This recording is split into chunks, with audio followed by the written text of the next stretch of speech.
මේ රටේ අතීතයේ තිබිච්ච ශික්ෂණය හොඳට කියවලා බලන්න රොබර්ට් නොක්ස්ගේ වාර්තාව.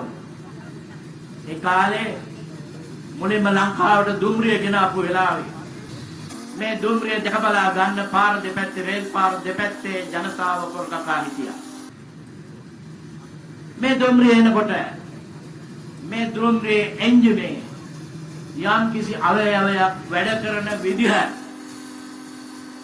ඒ පාර අයිනේ බලාගෙන හිටිය අම්මලා බලාගෙන හිටියා. පට ගාලා තමන් ළඟ ඉන්න දියණියගේ මුහුණ තමන් ඇඳගෙන ඉන්න රෙද්දෙන් වැහුවා කියලා තමයි කියන්නේ. මෙන්න අපේ ලිංගිකත්වය. තමන් ඇඳගෙන හිටිය රෙද්දෙන් මුහුණ වැහුවා ගෑනු දරුවන්. ඒ වැව්වේ මොකක්වත් ලිංගික කතාවක් නෙවෙයි.